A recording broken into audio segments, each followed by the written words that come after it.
बिस्मिल्लाहिर्रहमानिर्रहीम। अस्सलामु अलैकुम।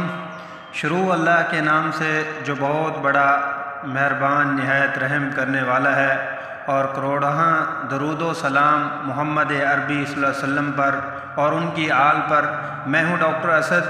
आप देख रहे हैं मेरा यूट्यूब चैनल। दोस्तों, पाकिस्तान में शुगर की बीमारी में दिन ब दिन इजाफ़ा होता जा रहा है, और इसी तरह बहुत सी अद्वियात भी मार्केट में अवेलेबल हैं।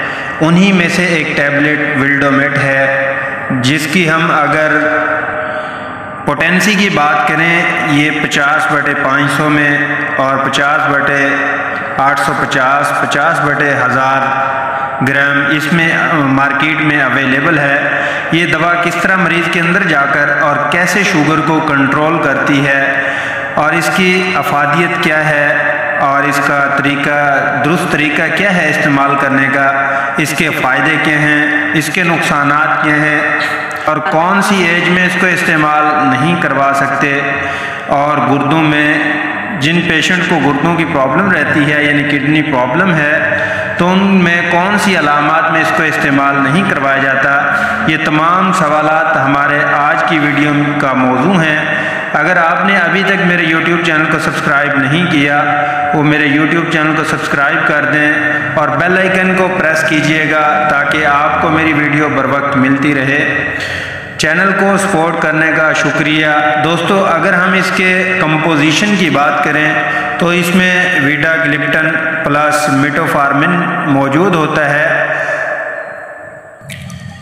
वीडाग्लिप्टन, जैसा कि आप जानते हैं कि शुगर को कंट्रोल करने वाली दवा है, और ये शुगर को कैसे कंट्रोल करती है, उन मरीज़ों में यूज़ करवाई जाती है जो मरीज़ एमरेल, गैट्रेल या मेटफॉर्मिन जैसी अद्वियात इस्तेमाल कर चुके होते हैं, या ऐसे मरीज़ जो इंसुलिन का इस्तेमाल कर रहे होते हैं और उनकी शुगर कंट्रोल नहीं हो रही होती, तो उन मरीज़ों में इस्तेमाल करवाया जाता है। इसके अंदर 2 साल्ट पाए जाते हैं, वीडाग्लिप्टन और मेटफॉर्मिन HCl।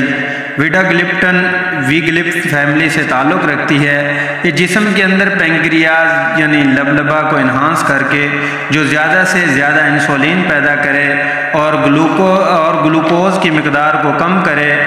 जैसा कि आप जानते हैं कि शुगर में सबसे ज़्यादा इंसुलिन ही कवर करती है, इसी तरह ये दूसरे सेल पर असरअंदाज होता है और ग्लूकागॉन बनने की मकदार को कम कर देता है। ग्लूकागॉन हमारे जिस्म के अंदर वो एंजाइम है जो ग्लूकोज बनने की मकदार को बढ़ा देता है। इसी तरह ये शुगर को कंट्रोल करने में वीडाग्लिप्टन काम करती है। इसी तरह हम मेटफॉर्मिन की बात करें, ग्लूकोज के आंतों के अंदर जो ऑब्जॉर्ब करने की सलाहियत को कम कर देती है। इसी तरह जो हम खुराक के ज़रिए शुगर ले रहे होते हैं, तो शुगर की मकदार को कम करने में मदद देती है। इसी तरह बाद मरीज़ों में इंसुलिन ठीक से काम नहीं कर रही होती और इंसुलिन सेल के अंदर नहीं जा रही होती, तो मेटफॉर्मिन अपने तरीके से काम करती है। आपने देखा होगा कि अक्सर शुगर वाले पेशेंट्स को डॉक्टर हजरात उनको ग्लूकोफेज या मेटफॉर्मिन या सीटामेट या विल्डोमेट कुछ इस तरह की मेडिसिन यूज़ करवा रहे होते हैं। जितने भी आपकी शुगर की मेडिसिन हैं, इन सब का फंक्शन सेम ही होता है। मेन फंक्शन इनका ये होता है कि शुगर लेवल को कम करना, यानी ग्लूकोज की मकदार को कम करना और इंसुलिन की मकदार को बढ़ाना। जब इंसुलिन की मकदार बढ़ेगी, ग्लूकोज की मकदार कम होगी, तो आपका शुगर लेवल नॉर्मल आ जाएगा। तो जब शुगर लेवल नॉर्मल होगी तो पेशेंट एक बिल्कुल अच्छा रिलैक्स फील करेगा। अगर शुगर लेवल ज़्यादा होगी, उससे पेशेंट को लेग पेन होगा, पाँव में जलन शुरू हो जाती है, पाँव दर्द करना शुरू हो जाते हैं, स्ट्रेस रहती है, चक्कर आते हैं। उम्मीद है कि दोस्तों आपको मेरी ये वीडियो अच्छी लगी होगी। वीडियो को लाइक शेयर ज़रूर कीजिएगा। अपना ख्याल रखिएगा, घर वालों का ख्याल रखिएगा, दोस्तों का ख्याल रखिएगा, घर वालों का ख्याल रखिएगा। इंशाअल्लाह मिलते हैं नेक्स्ट वीडियो में। तब तक के लिए मैं इजाज़त चाहूँगा। अल्लाह नेगेबान।